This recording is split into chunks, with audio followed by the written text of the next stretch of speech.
Good morning, neighborhood. How we doing? Fantastic.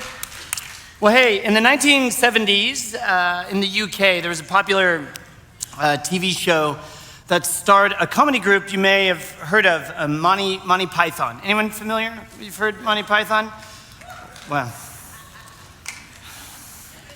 you need a little culture, y'all. You need a little culture in your life.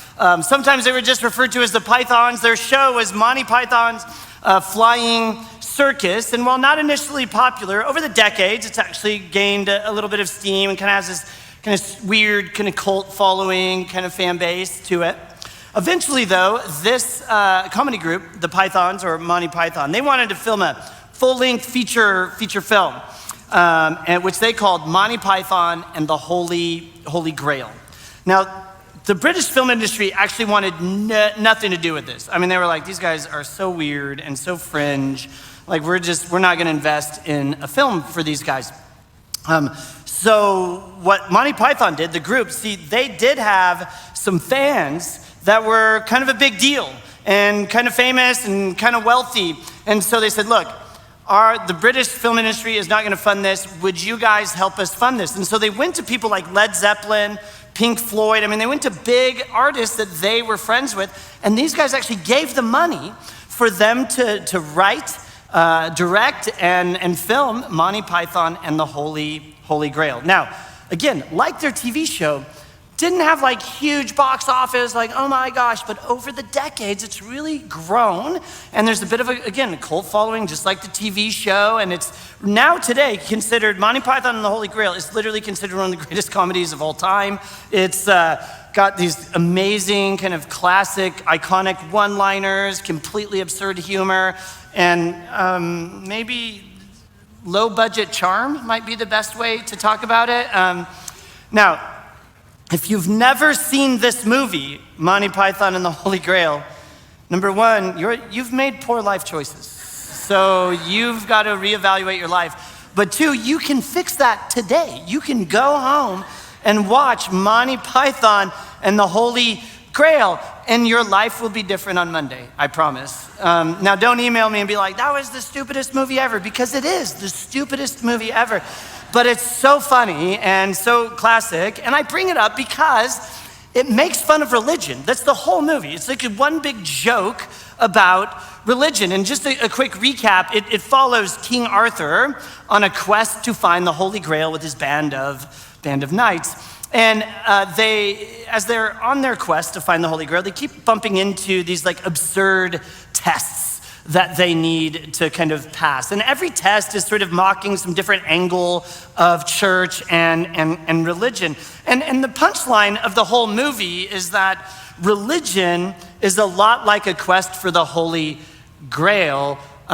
You'll never find it. There'll be a lot of tests on the way, but it's never gonna deliver. You'll never actually get your hands on the Holy Grail or whatever it is religion is promising you. And the movie mocks different, aspects of religion. It, essentially calls religion a system of arbitrary authority, of superstition, of legalism, of those empty quests. And probably my favorite portrayal of religion is of fear and control. That religion is just the system of fear and control. And this gets played out by a bunny, like a killer bunny, that's like really aggressive, and they can't defeat the bunny when they encounter the bunny, and so they pull out the big guns. They pull out what they call the holy hand grenade of Antioch. And they're gonna use this grenade on the bunny.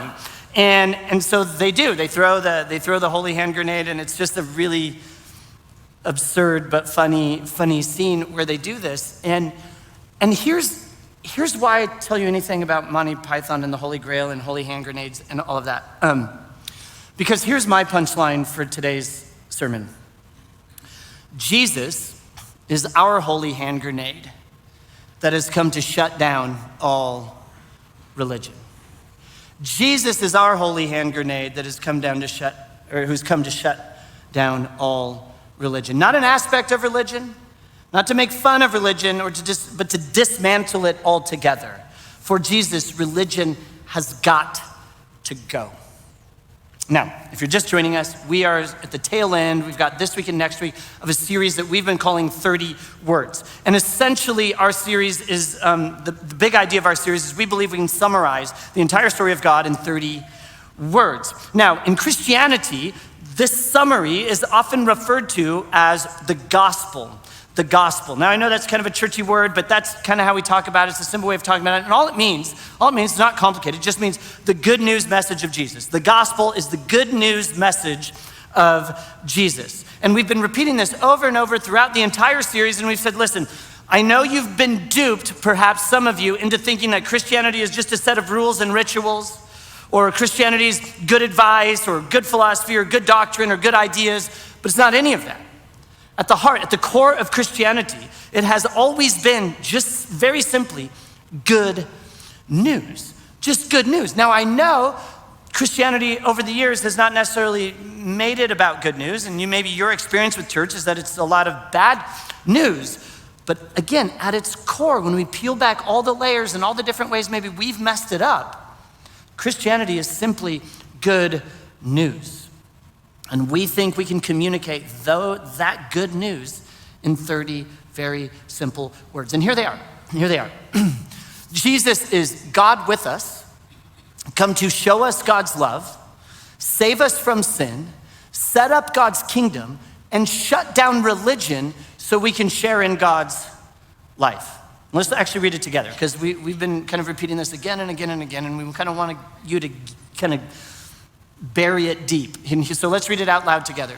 Ready? Jesus is God with us, come to show us God's love, save us from sin, set up God's kingdom, and shut down religion so we can share in God's life. Now, we've covered the first 20 words. We've got 10 to go. So if you've missed any of it, please, we've got it on, audio podcast. You can watch it on YouTube. You can kind of play catch up a little bit, because I think there's a lot of great stuff in there that you'll find helpful. But today, we're just moving forward, and we're going to continue making our way through these 30 words with shut down religion, that Jesus is God with us, come to shut down religion.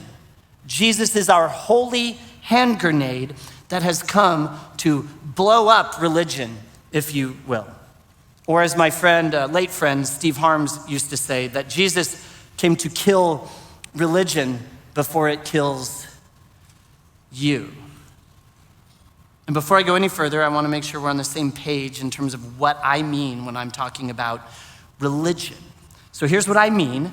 Here's how I would define religion. Religion is any system of belief, behavior, and belonging that we put between us and God. Religion is any system of belief, behavior, and belonging that we put between us and God. Religion is our attempt. It's our attempt to create a bridge between us and God, but ultimately what religion will do is not create a bridge. It will most often become a wall keeping us from God, because we get in the way. Religion often turns just belief into burden. Religion can turn an ethic, right, our behavior, into control. Religion can turn, hey, belonging, everybody's welcome, into exclusion. Well, everybody's welcome as long as you're just like us. Religion uses rules to force our steps, guilt to keep us in line, and rituals to remind us that we fail to live up to the rules. Because essentially, and you know this, the bottom line of religion is that there are some shoulds and should nots. There's some things you should do and there's some things you shouldn't do. And on those things you shouldn't do, you did it anyway. On the things you should do, you didn't do them. And now religion would tell you that you're at odds with God. You're at odds with the divine. And you've got a problem. And here's the thing. You don't even have to be religious or a church person or a Bible person or whatever to understand this idea. We know what it's like to fall short. We all do it all the time. You can forget God for a minute, forget Christianity, forget church of any kind, religion of any kind. What is true of every single one of us in the room is all of us, we've disappointed ourselves. Forget God for a minute. You've disappointed you. You don't have to go to church to know what it's like to not live up to a standard, right? We all know. We all know we should not look people right in the eyes and lie to them. We all know that. And yet, every single one of you in this room has lied, right? You've lied, and you know what that feels like, right? For those of you that are married, right? Or used to be married, we know kind of the impact. You're standing at an altar, right? Before friends and family, and if you believe in God, right? And you're making these promises, and in your head, you're like, I should keep these promises. And yet, sometimes we don't. We know that we ought to do what we say we're going to do, and yet, we so often don't. All of us understand the idea that there are some shoulds and there are some should nots. There are some oughts and there are some ought nots. And regardless of whether you are religious or even believe in God, you know what it feels like to fall short of even your own standard of behavior. And the result of that, the result of falling short is guilt. We feel guilty when we fall short, right? And guilt is real. And then now we've got to try to get rid of guilt. And this is where religion so often comes in and wants to take advantage of us needing to do something with our guilt, because we know we did something big and bad, right? And now we've got to do something with that guilt that we've created, right? And sometimes, if we're not religious, we try to talk ourselves into believing, well, it wasn't that bad. Or we love this one. Well, yeah, it was bad, but it's not as bad as that person over there. They're way worse than me, so I feel better about the way I screwed up, right? Or we'll say something that I think is perhaps the most unhelpful statement in the English language. Well, nobody's perfect. I don't even know what that means, right? Why do we even say that? It's unhelpful on every level, but we say it and it doesn't work, right? And because we haven't found anything to get rid of our guilt, now we find ourselves maybe drinking too much, medicating too much, working too hard, serving our way out of guilt, giving our way out of guilt, saying I'm sorry our way out of guilt. There's some do's and there's some do nots. And we're terrible at them. We're terrible at them. And now we're either at odds with a God or ourselves, but we're still at odds, right? This is a huge problem. It's a huge problem because we mess up, and the worst part of our mess ups is we can't go back and undo the mess up. So what do we do with all that? What are we supposed to do with all that? You cannot go back. You cannot go back. You cannot parent your 14-year-old again because now they're 28. And whatever you did when they were 14 that you wish you didn't, you still did it. Right? You no matter how many times you've said, forgive me, right? You still did it. And you may receive forgiveness, but the behavior is still there. You cannot go back and change the past. You're stuck with your past in so many ways. And we know the agony of that, all of us, because we've all fallen short of either our standard or some God's standard, but we've fallen short. And the guilt is real. The guilt is real. And it's creating a mess for us emotionally. It can create a mess for us relationally. I mean, guilt creates messes. You messed up, you fell short, you can't go back. What in the world are you supposed to do with that? Right? And the question and this is the question that religion takes advantage of and comes in and says, I'll tell you what you do with your past. Here's the rules. Here's the list. Here's some more do's and don'ts. You're gonna mess up. But if you keep doing the rituals, you'll probably make it, right? And every religion has a version of what make it means, right? Religion essentially just says, look, there's God or gods, and the divine or the divinities have some standard for you to live by, but it's too hard. You're gonna mess that up, so good luck, but keep trying. See you on the other side, maybe. Have a nice day, but don't forget to leave your offering at the door on your way out. I mean, that's religion. And if you resonate with that idea at all, what I'd like to do today is just suggest there's an alternative to religion. And his name is Jesus. And my critique of religion, please hear me, I think Christianity needs to hear it just as much as any other religion.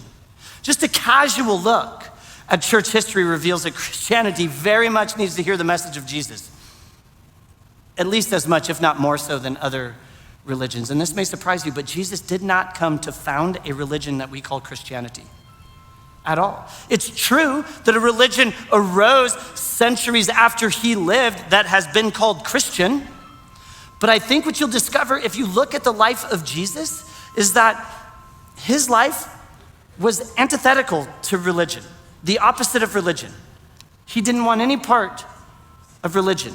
I'd go as far as to say this: the very concept of a Christian religion is somewhat of a myth when understood in light of Jesus and who he was and what he was about. Here's an example. Here's something Jesus said. It gets recorded by one of his friends, a man named Matthew. Are you tired? Are you worn out, burned out on religion? Come to me, get away with me, and you'll recover your life. I'll show you how to take a real rest. Walk with me and work with me. Watch how I do it. Learn the unforced rhythms of grace. I won't lay anything heavy or ill-fitting on you. Keep company with me and you'll learn to live freely and lightly. Now here's what I want you to notice in that passage. Jesus doesn't point you to a new or different religion. He is pointing you to himself. What's the answer to life? What's the secret to life? Him. Jesus. That's it. The logic is pretty simple if it's true that Jesus really is God with skin on. That God himself showed up in a person named Jesus of Nazareth. If that's true, the implications are somewhat intense, because it flips the script on the direction of humanity's spiritual pursuit. Because right now, religion would tell you the direction of your pursuit is up. There's a ladder, there's a spiritual ladder, and you got to climb up. And one day, if you do everything right, and those times where you miss a step and you fall, that's okay. There's some ritual you can do, and we'll put you back on the ladder, and you can keep climbing up to the divine. But if it's true that Jesus is in fact God with skin on, then religion is unnecessary. We don't need a ladder anymore. The divine came to us. God in Jesus has come to us, become one of us, to get rid of the ladder climbing. So we don't have to play that game anymore. Religion is now unnecessary. And this is exactly what Jesus taught, and this is exactly what Jesus modeled. And I want to just show you, just for a few minutes, what I'm talking about. I just want to tell you a story from the life of Jesus where he went to a wedding with his mom and some of his buddies. He goes to a wedding with his mom, some of his buddies, and at the wedding, things got dicey, and he goes head to head with like the religious symbols of his day, with the religious traditions of his day, with the religious leaders of his day. And here's the thing, he offers himself, at this wedding, he offers himself up as the alternative to religion. So I just want to tell you the story. But before I tell you the story, I actually want to tell you how the story ends. And here's how the story ends. It gets recorded by Jesus' very best friend, a man named John. And John wrote this: what Jesus did here in Cana, a village in the northern kind of rural part of Israel, in Galilee, was the first of the signs through which he revealed his glory, and his disciples, his followers, his students, believed in him. Now, I've highlighted 3 words in this passage because they're very, very significant and will help us understand everything else we're going to say. The first word that I highlighted is the word first. Now, this is not talking about when Jesus performed the miracle. This has nothing to do with like the timeline. If this was Jesus's first miracle he performed or not, doesn't matter. Who cares? Not about chronology, not about a timeline. John, who wrote this, didn't write in English. He wrote in Greek, and he used the word arche, that we translate as first, but it really means first importance. Like, this thing matters more than anything else. Cornerstone that everything else is built on. It's sort of that idea. What we're about to read, in other words, this is of first importance. It's like really important that you understand what's happening in this. So that's the first word. The second word is sign. Sign. And the idea is that this miracle is just got a message attached to it. Jesus is gonna pull off a miracle at this wedding where he's at with his mom. And the miracle he pulls off isn't just about the miracle, it has a message to it. Sure, something literally happened, there was a miracle, but the miracle was supposed to point, it was symbolic, if you will. Jesus is doing something, yes, that meets an immediate need, but what he's doing tells us something about who he is and what he's about. And then the third word is glory. And glory just means like the wow factor, right? Like heavy. Like this is a big deal. So when you walk through this passage, I want you to understand as we move through the story of Jesus at a wedding, that what we're reading matters. Like everything else is gonna build on this. There is a miracle in there, but it's a miracle with a message. And this is a really, this is like wow factor, big deal miracle. As in, maybe not all miracles carry the same weight, but this one was pretty weighty. Okay, that said, Jesus is at a wedding with his mom, some of his friends, and he turns water into wine, as you should. And here we go. On the third day, a wedding took place at Cana in Galilee. Jesus' mother was there, and Jesus and his disciples, his followers, his friends, his students, had also been invited to the wedding. Now, quick side note,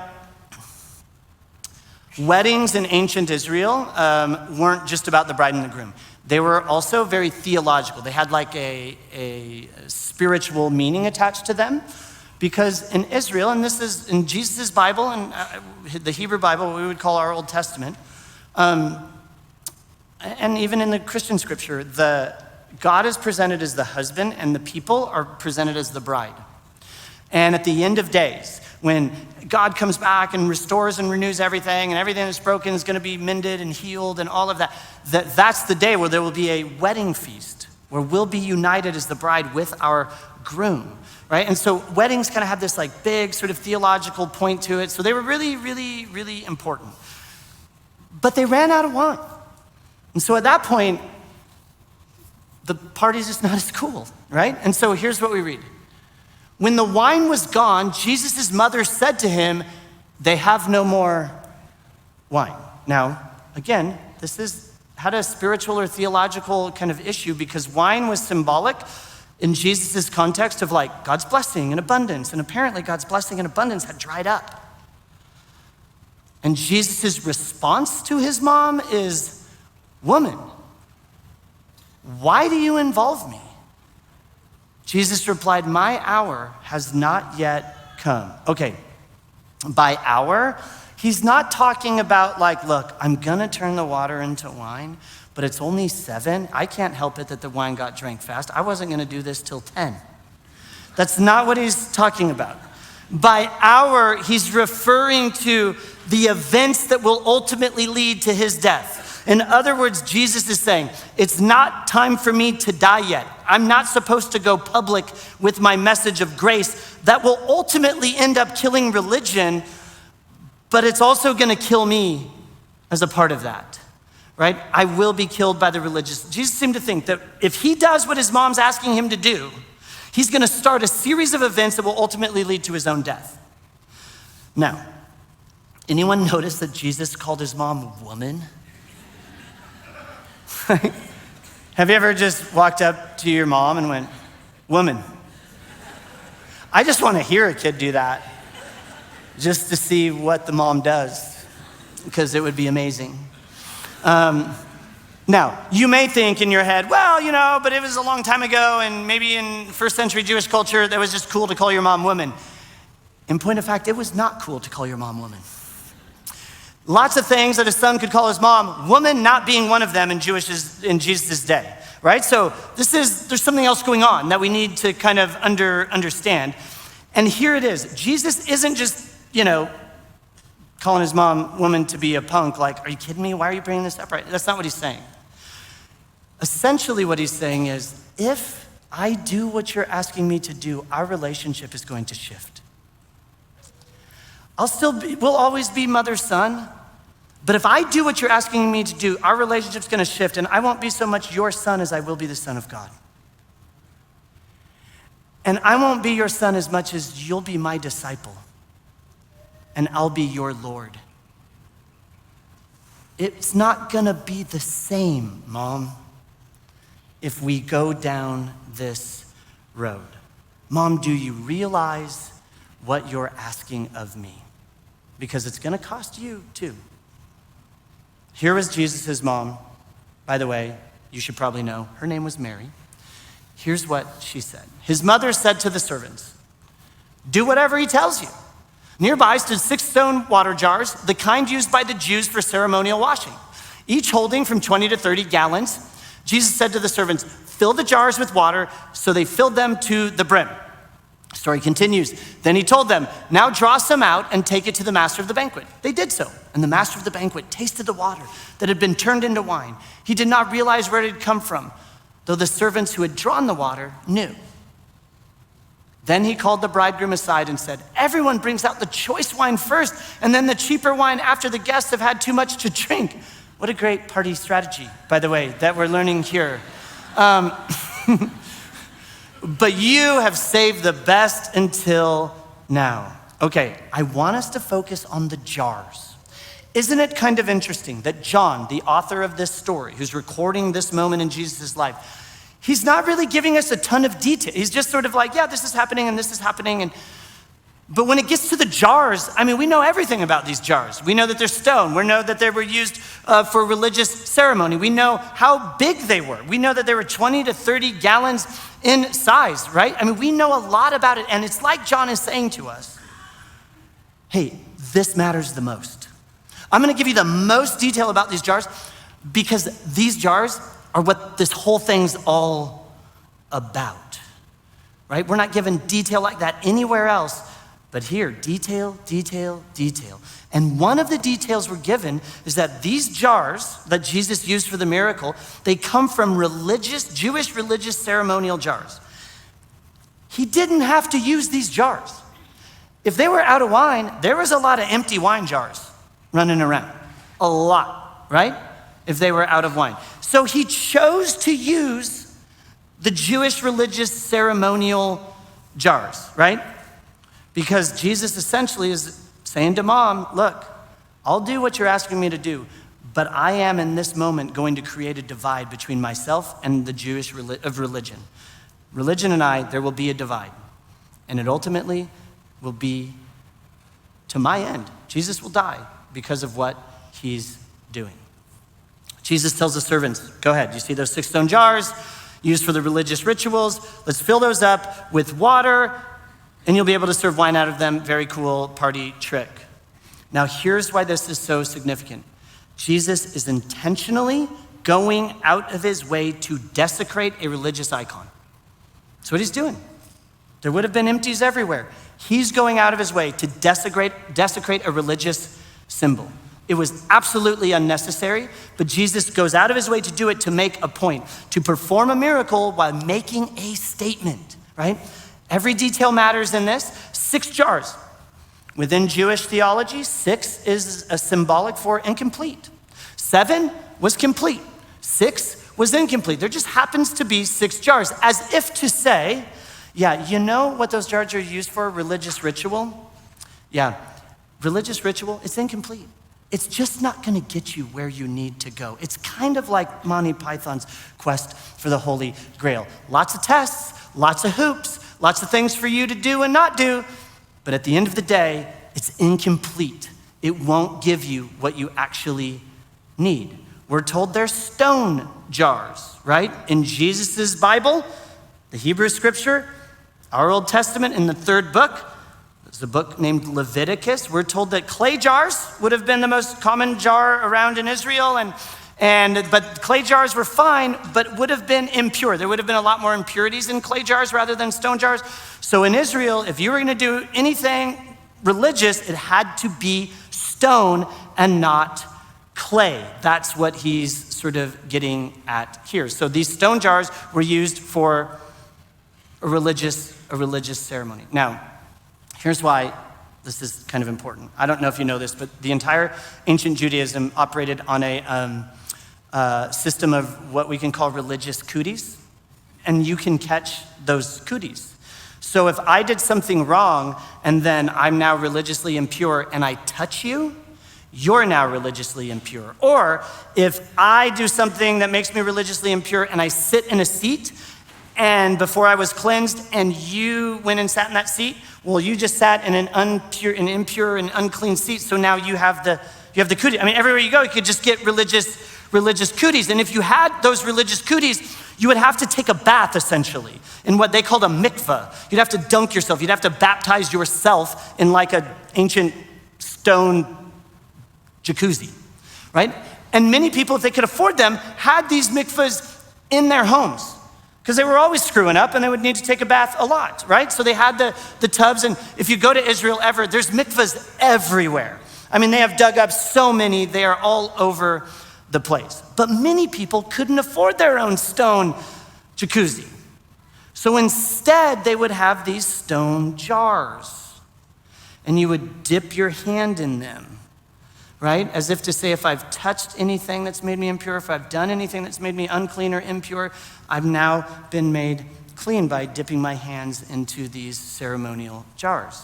And with this miracle where Jesus is like, yeah, go ahead and put water into them, but I'm gonna turn it into wine. With that, Jesus is saying, yeah, no more. No more mikvahs, no more like you have cooties, like no more. The stone jars, they get used for wine now, right? Jesus takes the very symbol of a heavy religious system and turns it into a party. A party. Grace is now replacing our guilt. Joy is going to replace any burden. Freedom is going to replace fear. Jesus turns a religious symbol into roughly 180 gallons of wine. I did the math. That's 900 bottles of wine. And we're told it's decent wine, so let's call it $40 bottle, right? Let's call it in other words, Jesus took a Jewish religious ceremonial cleansing jar and he turned it into $36,000 of alcohol at a party. Good on you, Jesus. Good on you, right? I resonate with the late Christian thinker and author Tony Campolo, who said this, if you wanted to have a good party, you made sure you invited Jesus.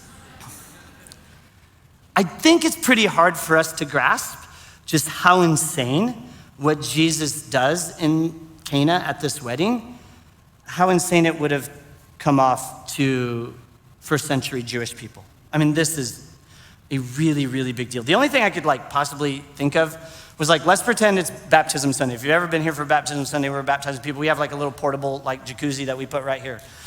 And people get baptized. And it would be like what Jesus did, turning water into wine in these religious ceremonial jars. It would be like you showing up for Baptism Sunday. I got up here and said, yeah, I mean, baptisms are cool, but today, Jell-O shots. I mean, that would be a crazy Sunday. I mean, maybe not so crazy for neighborhood church, but other churches. They would be crazy. You know what I mean? I mean, it'd just be so absurd. You'd be like, what are you talking about, right? I mean, today, we do things, right? We do things that look religious. Yes, I mean, you could make the argument, Forrest, I'm literally sitting here at a church on a Sunday morning listening to you go on about how Jesus is not about religion, and I'm doing the most religious thing right now.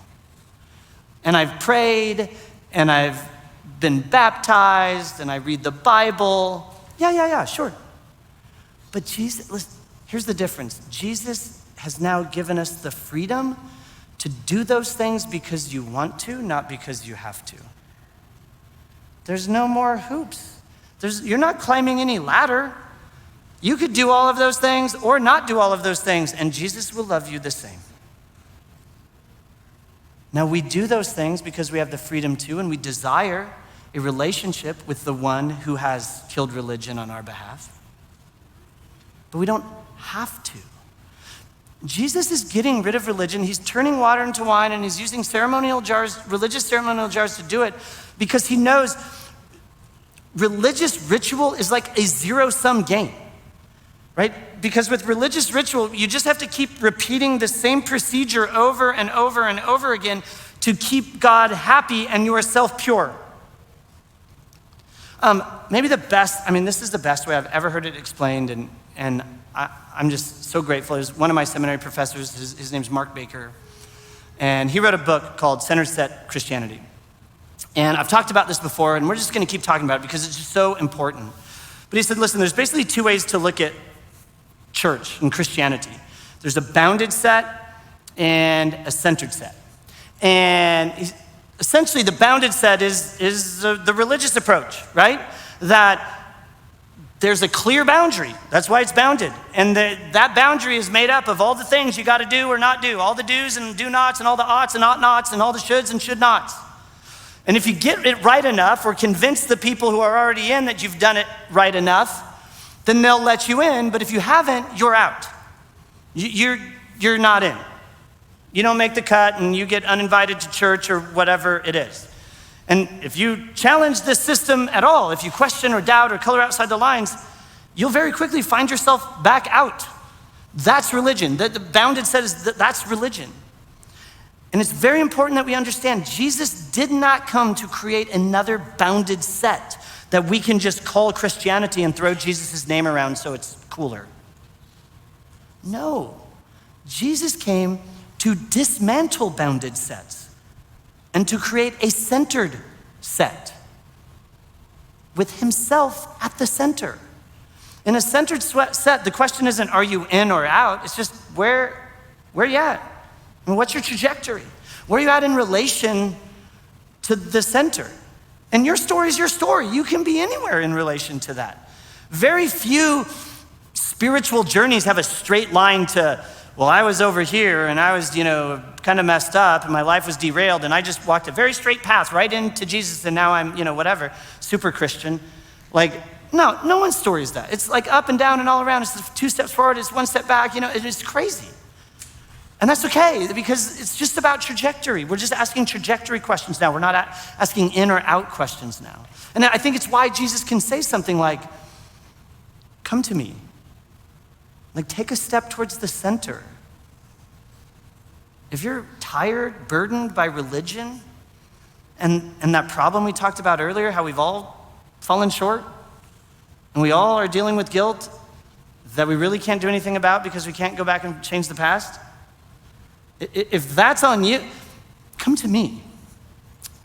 Stop trying to climb a religious ladder. Just come to me. Start walking towards me. Jesus isn't giving us a new system to manage our guilt. He's just inviting us into life with him. And his promise is that there's somewhere you can put your guilt when you're in relationship with him.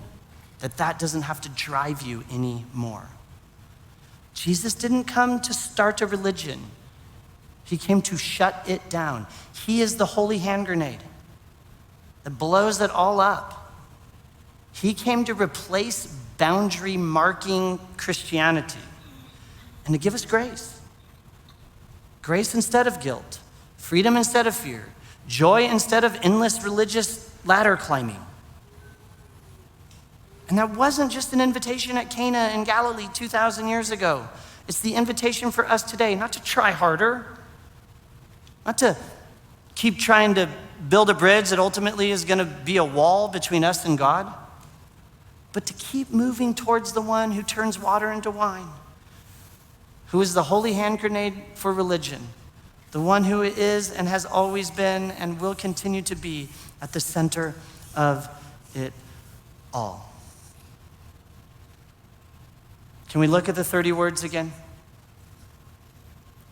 Jesus is God with us, come to show us God's love, save us from sin, set up God's kingdom, and shut down religion so we can share in his life. How we doing? We okay?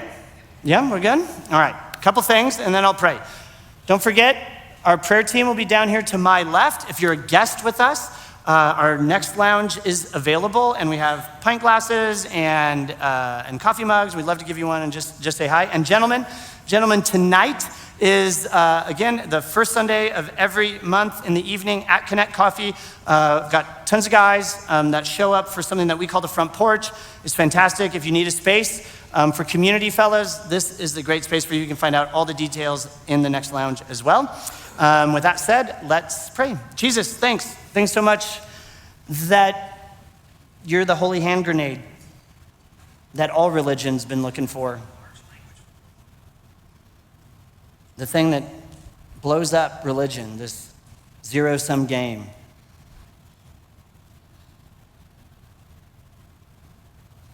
Help us to get to the place where we believe that in you, Jesus, God became a person. You came to us. We don't have to try to get to you. And that's why religion is so unnecessary. It's irrelevant. It doesn't have a place. You flip the script. Help us live in that freedom. Jesus, we love you, and it's in your name we pray. Amen. Have a good week, you guys. We'll see you later.